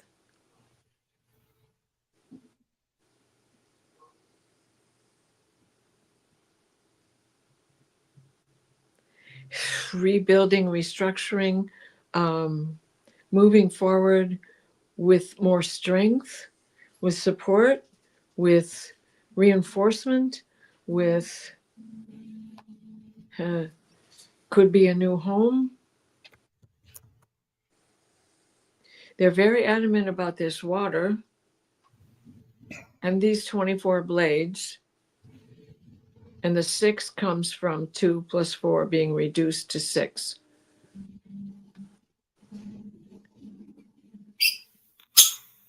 Unless they're trying to say 24 through 26. Oh gosh, you guys, why is this one so difficult? She says something is going on in her chart. And someone in the chat pointed out that she has the Eye of Horus as her avatar. Oh, right. Yes. Okay. Okay. I haven't looked at your chart lately, Leah. June has astrological significance, she says. Well, June. What's June 24th is right after the solstice. And the solstice, yeah. And so we'll still be in the movement of that solstice. Plus, we're in a whole bunch of other cycles, beginning with that black moon that we just got done with. So there's another 9 month, 9 month pattern from that, or it can be 3 years, or it can be there's a lot of. I'll have to look at your chart to get a good handle on that for you with that date.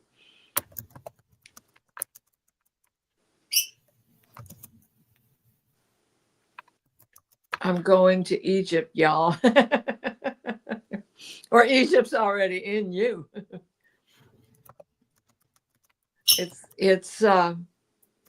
They just kept showing me the Stargate in the Great Pyramid, things of that nature. Maybe it is you're supposed to study more and more about Egypt.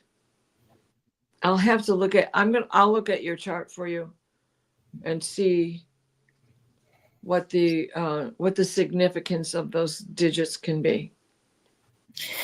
She says she's planning to build a pyramid greenhouse home. Okay. That's what they're showing me. Do it.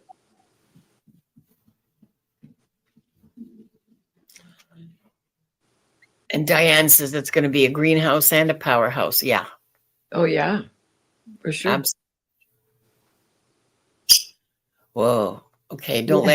Make sure there's no rocks around. Okay.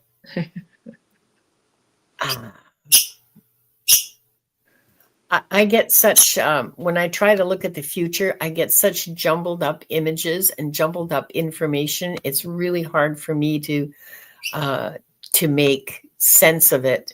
And so I'm very unreliable when it comes to reading the future. Yeah, this is like through the past darkly, we go into the future with light. And I think that the bottom line is also that you already, something huge is coming, because this is a big boat, 24 blades. So you think of the size of 12 men on each side, plus the ability to carry that kind of load, how big this craft has to be, and it's just a canoe. So thinking of all of that, it could be a tandem thing too, like the way the Inuit would put planks when they move their houses, because they take it to the island for fishing and planting, and then when the island is frozen, they go back to the mainland. But they take these planks apart and place them between 2 canoes to get it to the mainland, to rebuild the shack that is the power. Oh my gosh, I'm forgetting the Inuit names of things. Sorry. So anyway, but you're right. Something big is coming. We can all testify to that sense, and how it pertains from your past to your future, I'll have to look at your chart for tomorrow. Okay. Thank you, Thanks, Leah. I Diana. need the sweet thing. Yeah, and thanks, Leah, because that was, she says, 2 storage containers stacked inside a glass greenhouse. Well, that's very cool. Okay. Next, we have first name, last name. Are you still here? Because I haven't seen you for a while.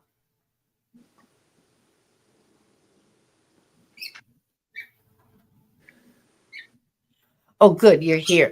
Okay. And Leah wants you to know she'll send you her design. Okay. Maureen, nobody thinks you're weird, okay? Not in this crowd. That's not weird at all. And that's something that you and Diane might want to explore together, and figure out what you're doing. So, okay, so this is my question. And first name, last name wants to know, can I please have a reading regarding my life now? When things will get better? Well, this next year is going to have a whole lot of turmoil for everybody. Okay, just for everybody globally. So let me see what that, if I can get anything on what that turmoil will mean for you. And I don't know. I don't ask me for specifics. I just see like just wild energy, and some things come up and other things go down, and just a big scramble. Like if you take a toy box and shake it, you know?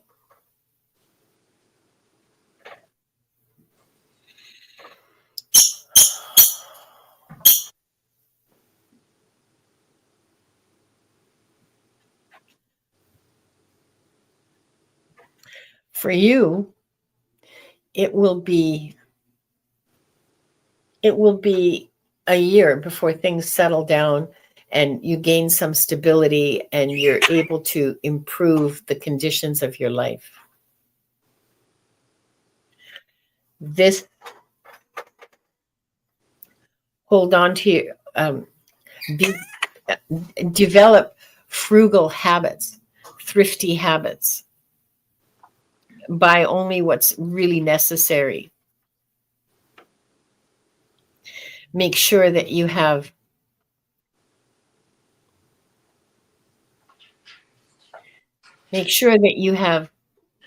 cash, that you have money. Like don't spend all your money. Keep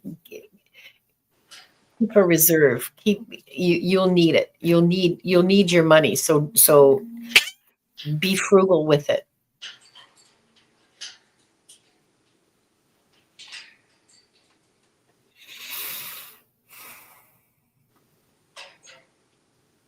But you will get through it, bruised and sore. But you will get through it and you will be fine. This time next year.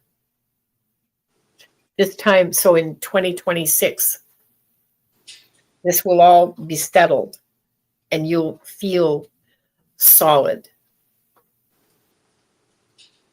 You feel kind of happy, actually, to me. Some of that may be relief that, you got through it. And trust. It's important to trust and to connect with your guides and rely on your guides for support and information and insight and guidance. They're telling me that you don't do that enough, that they have a lot of information for you. You can give them permission, when you go to sleep at night, you can give them permission to talk to you in your dreams, so that when you wake up, write down whatever dreams you remember, and you'll be able to gain a lot that way, a lot of insight and guidance that way. But they're telling me that they have support and guidance and information for you, and you're not hearing them. So maybe develop that connection with your guides. That'll help you a lot.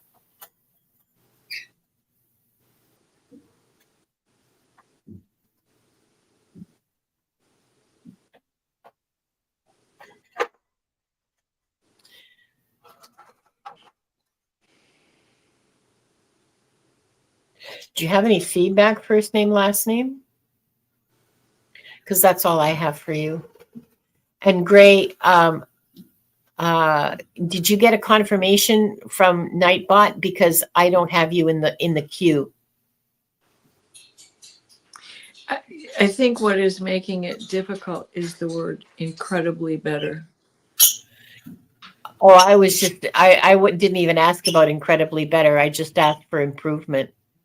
Well, yeah, Incredibly better. Well, I mean, that kind of puts limits on yeah, moving a step at a time.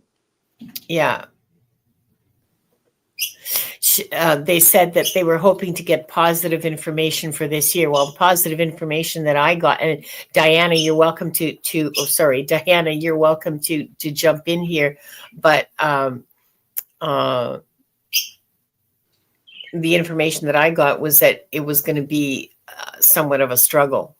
And hang on for a second here. It is, I mean, the astrology in the sky is determined to do what it has to do. I mean, if a planet is retro, or if a planet is moving fast, or egressing into another sign, or causing a challenge or causing a supportive system that makes you feel lazy. So things like that all come into play with everything. The chart it is the spirit. It is, because it is above us. And your blueprint is what was above you the moment you took your first breath. Yeah. So knowing those things are always helpful when you're trying to get incredibly better. But don't go for the incredible, because life is one step at a time in order to recognize progress. Yeah. Instead of a shock to the system when you go from one extreme to the next. And soon might be 15 minutes. It might be a month. It might be a year. What's in your soul contract? It depends on it depends on your perspective. I mean, I hope that helps. I gather that you're disappointed that you're not going to have like big results in 3 months, but I can only tell you what I read and what I see. And that's that, it's going to be a rocky year, and keep your money in your pocket. You're going to need it. I don't know, emergency vet bills happened to me in 24. I don't know what you're going to need it for, but you're going to need it. So, and Gray, is it okay with you, Diana, if we add Gray? Yes, yes, it is. Because clearly they didn't understand how we do things around here. And I just want to explain to you, Gray, we'll take your question. You'll have to repost it because I won't be able to find it now. We use Nightbot, which you've seen up and down in the chat, I'm sure. And it's a bot. It's a chat bot, and it manages chat. And so the banner at the bottom, when we started the show until I closed the queue, you type join, exclamation join, and then your question right after. Thank you, Wanda. Anyway, that puts you in a queue of questions. And then all I have to do is type exclamation mark next, and the next question pops up. And you'll always get an acknowledgement from Nightbot once you're in the queue. I close the queue after like 8 questions. Okay, I've got your question now. And this to first name, last name. I've done a lot of work to improve my life. It feels like it's going to blast off soon. Trust your gut. Yeah. Okay, back to you. Absolutely trust your gut. Always trust your gut. In anything, trust your gut. Yeah, if you typed exclamation mark space join, then Nightbot won't pick it up. I know it's picky, but it's a bot, okay? And the other thing, see, because most of the time when I'm reading, my eyes are closed. I don't know what's going on in chat. That's why I decided to look at different bots that I could use. Nightbot's free, Nightbot's easy to understand. Well, okay, so it's a steep learning curve. It's a vertical learning curve, but and it took me a couple of shows to get the hang of it. But it's way easier than trying to read and actually, manage the chat and follow the chat and mark the questions and not the. Okay, I will. Thank you, Rossi. Thank you very much. Okay, so Gray, you're going to be next. You're not next, but you'll be last. There's 2 more questions, and then we'll do yours. Okay, so I'll clear the queue, and then there we go. Yeah, I can't read the chat with my eyes closed. I mean, thank you, Pierrette. Hugs to you too, sweetie. Yay. And Donna Marie, you're next, but I don't see a question. Are you still here? And if you are, please, could you put your question into the chat? So this is what happens, okay, is when you just put exclamation mark join and you leave it blank, then when I get to you, okay, so Donna Marie, if you could put your question in the chat. This is what happens when you don't put your question right after the join or space, join space question. So it's okay. Don't worry about it. We got time. I'm just more worried about Diana's. Oops, sorry. Showed the wrong one. Thanks, Diane. Okay. Whose question is this? Is this mine? I'm lost. Is it yours? Okay, you go. Anything I need to know that is hidden. Okay. My baby. You're such a good girl.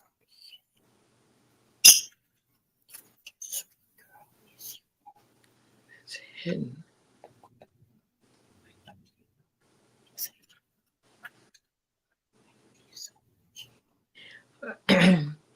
Okay, it's the Conestoga wagon. And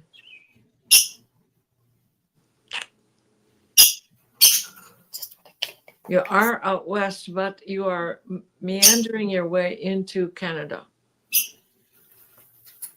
through the Western Trails.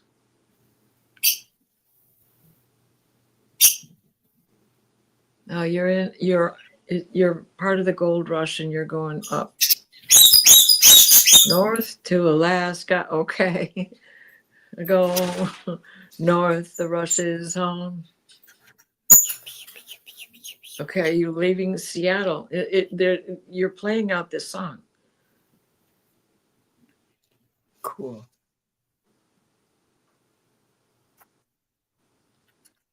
And you're playing out the song. You were on this gold panning trip with your brother.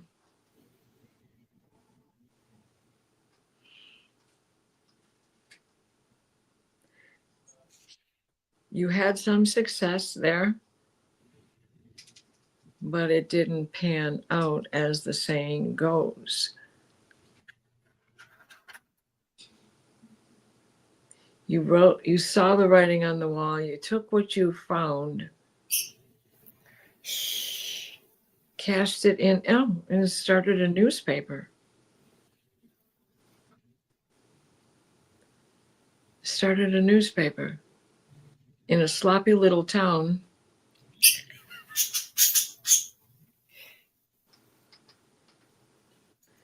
That had enough success from the gold miners that it grew into, sidewalks. It wasn't just a muddy town anymore. It grew into Juneau. I'm sorry. It grew into Juno or Juno. I don't know how you say it. Juno. Yeah, exactly. That fell right into my head. Well, I'm on there with you. It is. There you go. I mean, you were wise enough to get what you got and not kill yourself trying to get more, and not going crazy with gold fever. But rather took what you got and invested it in the little enough equipment to start talking about the things in the town as the town was growing, as the news, so and so struck, so and so died, so and so got married, because even wedding bands were a thing back then. So yeah, the gold rush of the 90s, man, 1890s, 1900s. And then they're also showing me SOS telegraph and trains in the whole yard. So you became pretty successful. You know, you would list the train times, arrivals, departures, Pony Express, all of that business. And then as mail started going on to trains.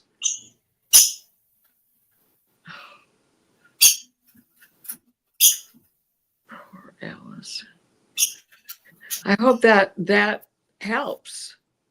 I mean, does a Conestoga wagon resonate with you? Something, it's like you have a thing for cowboys, cowboy movies, cowboy toys. But that wouldn't have been Alaska, though. Doesn't matter. You had to go through that to get there. She says, no, not really.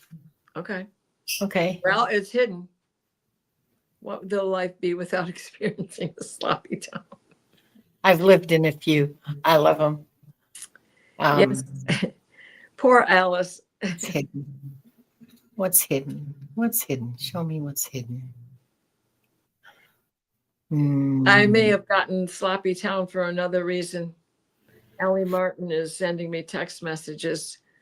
She's had a lot of water issues, right?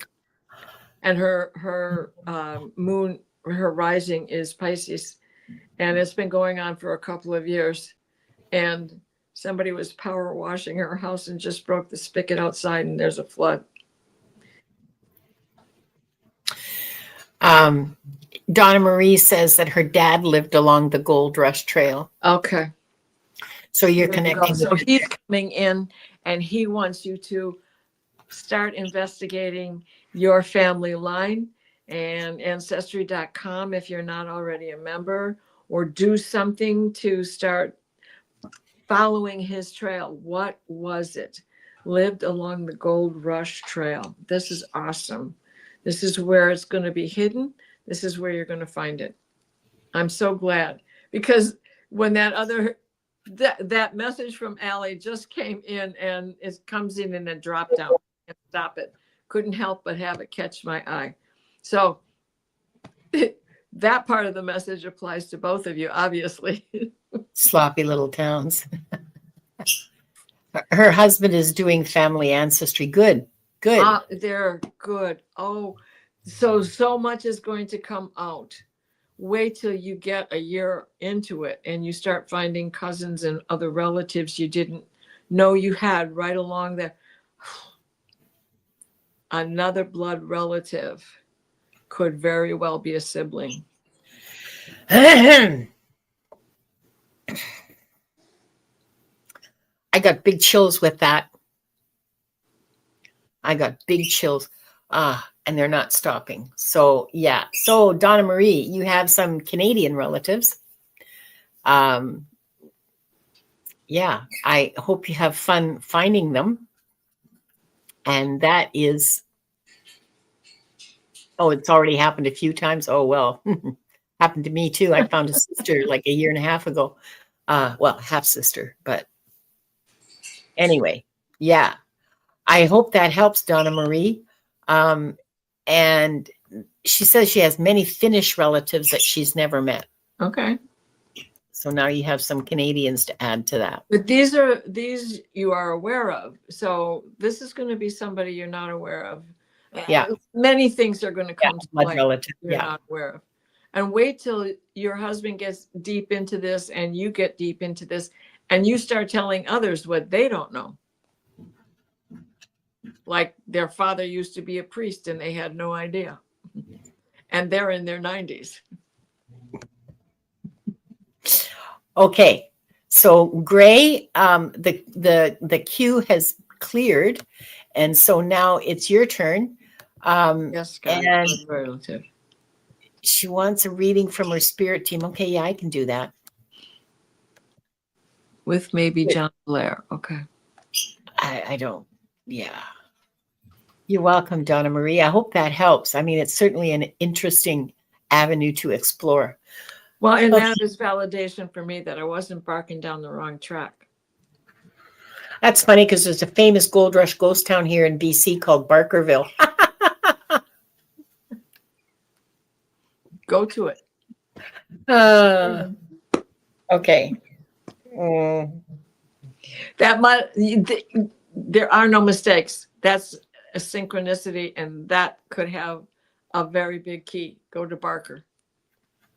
Go check. Or at least look in the archives about Barkerville.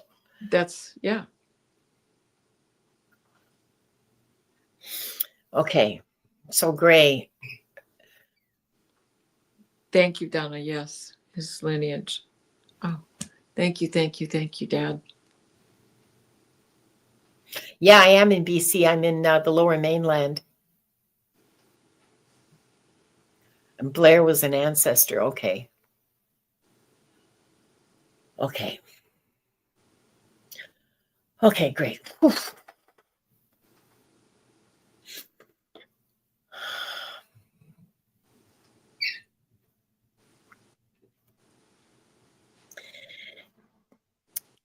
They're feeling a lot of joy. They're happy that you want to talk to them, and they have a lot to say. First of all, trust, have faith, have hope. Your feet are on the path. Just take the next step and just keep walking. Keep doing what you believe is right and true and correct. Do the right thing.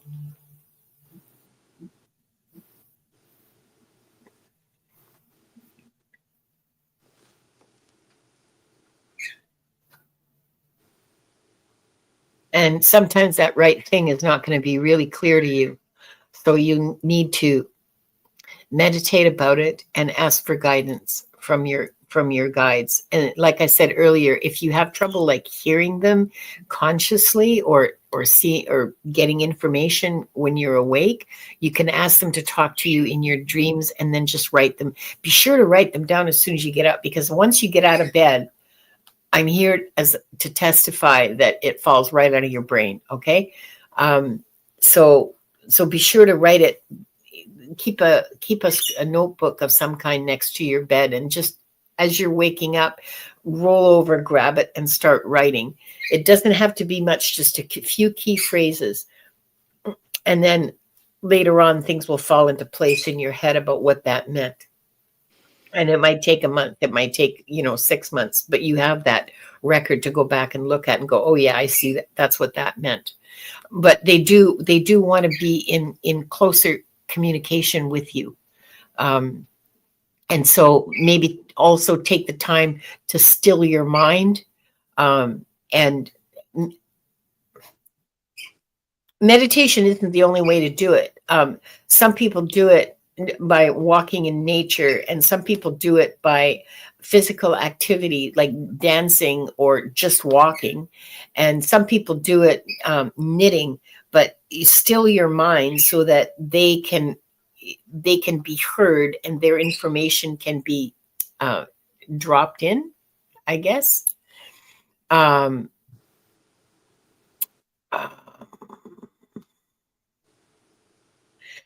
What else do they want to tell you? but they're happy that you're asking. They're happy that you're on the path. They want to communicate with you and work with you more closely. They're telling me that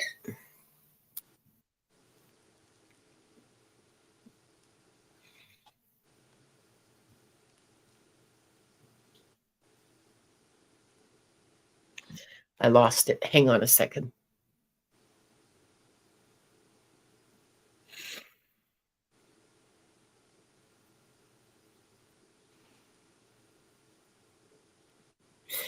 They're telling me that you're a bright, beautiful, shining star. That they have nothing but love and respect for you. They want to be there for you. They want you to know how much they love you and how much they want to help. Call on us for anything.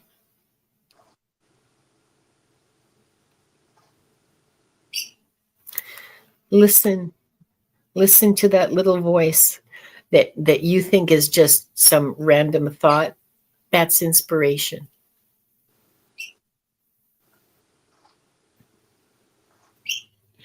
They also speak to you in images. They want me to tell you that they speak to you in images as well.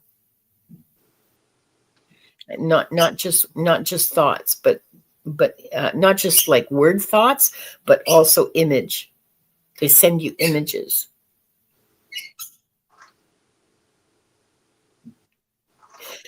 So they'd like you to start paying more attention to that and making more space in your life for that to happen.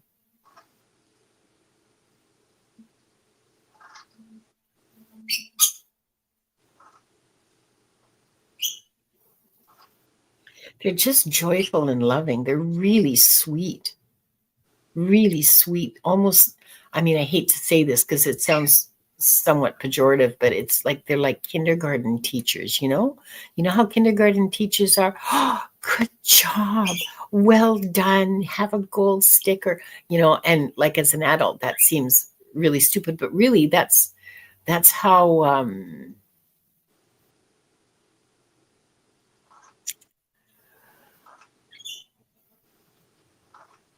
we're spiritually, we are children. And having that kind of encouragement and that kind of unconditional love is really necessary for us to be able to progress at all as children and spiritually.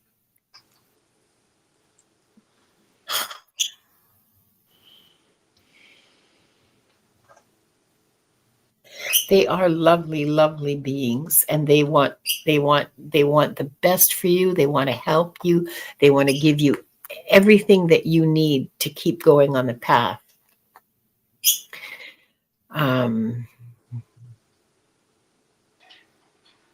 Now, John Blair, your ancestor, John Blair. I don't know if I can get anything. Because, like... Isn't John Blair a pirate also? Don't know.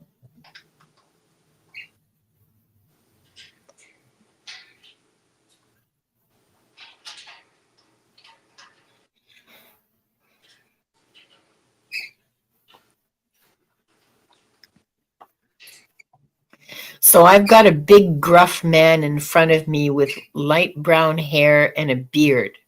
Is that your John Blair? Gray? He's large, like big, tall, and he's also got a like a big build.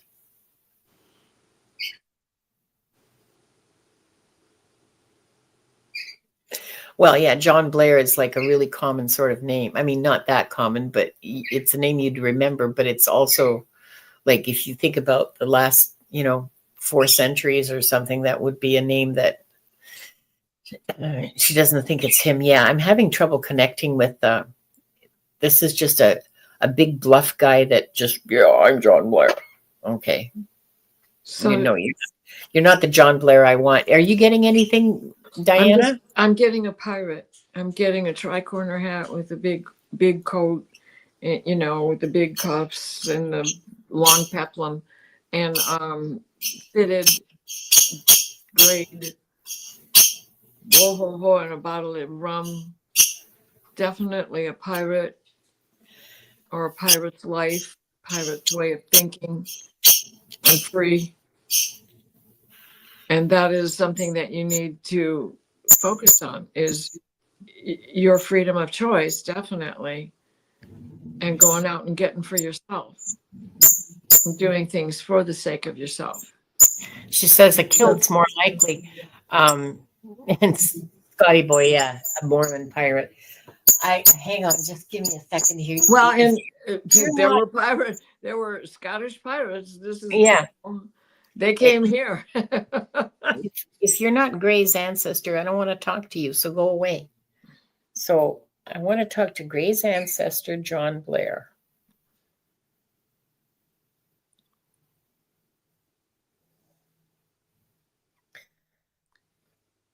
Okay, this guy's got long hair, dark hair that's streaked with gray, and a beard that's streaked with gray, and he's thin.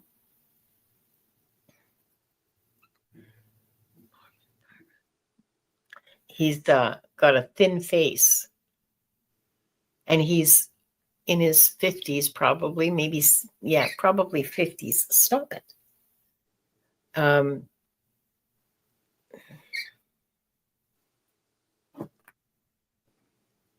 Just had to put my arm out of her reach. Yes, Donna, I know. You're right. She's talking about the Gold Rush Trail with farms and cowboys along the way. I'm sorry, Gray. I'm having a really hard time connecting with them. Well, this is where the pirate side comes in. The sense of freedom, if it is just a metaphor. But I would like, Donna, you need to do some ancestry digging. Yeah. To find out who this John Blair is. Gray, not Donna, Gray. Yeah. Yeah. But Donna has to do the same thing with ancestry to find out. With her ancestors, yeah. But right? Gray. So I'm just saying that. Yeah, that would be a good place to start to find out who John Blair is. I'm sorry, Gray. I'm having a really hard time connecting with him. So I'm just going to say, okay, that's it. Because we've been on for more than 2 hours. And I know that Diana needs her sleep. She's just, that couch is calling your name for a nice long nap. I hope you get some rest. That's it for today. I'm sorry, Gray. I'm not going to lie and try to, make something up for you. But well, I think he needs to go down that pirate's rabbit hole. It was very strong. It was strong right from when you started speaking. That's what came in for me. Oh, he's famous. Okay. I don't know. I've never heard of him. So, but I'm Canadian. So if he's a famous American, I would have no idea. He came up recently and we were vibing with the connection. As I said, he's known as in famously, but so it's okay. So John Blair, okay. I mean, it sounds Scottish. Blair is a Scottish name. Yeah. Of course, there's, Pictish, Celtic, British. Gray is in BC as well. She says he's known here in BC. Honest to God, I haven't heard of him. And I've lived here for more than 30 years. So, yeah, I'm sorry. Oh, that John Blair. Well, you go, girl. Well, that's a politician. Isn't he? Politician, mogul of some Not in the last 30 years. And I don't know. Yeah, no, I think we just better just end it for now, because honestly, this is like going to make me crazy. I'm going to start Googling, and then that'll I don't Well, want to, because that'll contaminate any Well- readings that I do, right? Well, no, you can do it after the show, and then when we come back on Tuesday, make sure you pop in, Grace, so she can tell you what she found in the history books. Well, but Gray already knows that. If he's her ancestor, she already knows that. So, Well, don't you think you should know? well, not if I get asked about him again, because like I said, I'm worried that it'll contaminate my readings. Okay. So yeah. Can I see mountains out my window? If I squinch to the left and look north, because my apartment, my window in my balcony door, my balcony faces directly west, which is the ocean, but I don't see the ocean from here, of course. So I have to turn north to see the mountains, because they're north of me. And okay. Yeah, 2 hours. That's right. Diana, could you do your wonderful absolutely. healing and clearing prayer for all of us, please? Absolutely. And then I'll close the records. Okay. So let's close as we began by taking 3 deep breaths.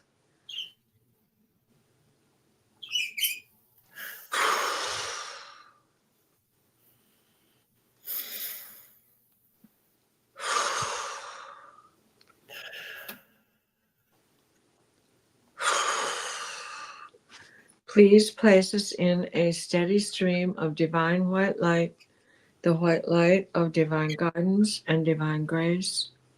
Michael, wrap your blue bubble of protection around us that shrinks to fit as we step into the healing teal green orb of Raphael that floats and shares and spreads and transfers the divine white light, the white light of divine guidance and grace. We are the light. The light is within us. The light surrounds us. The light protects us. We are the light.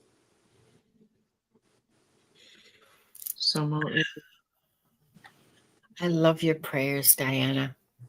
They're so awesome. Well, thank you. I'm not going to take credit for that last little bit, though, because that's been around since the 70s. Don't care. I've forgotten who it was who wrote it, but it's very appropriate.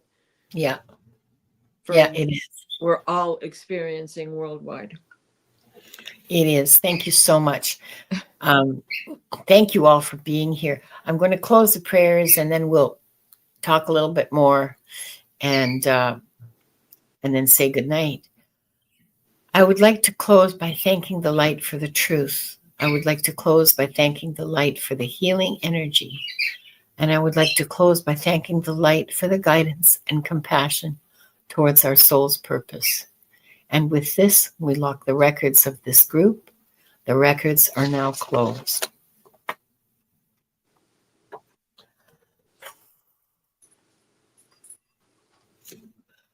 Thank you all so much for being here. Diana, what are you going to be doing later this week?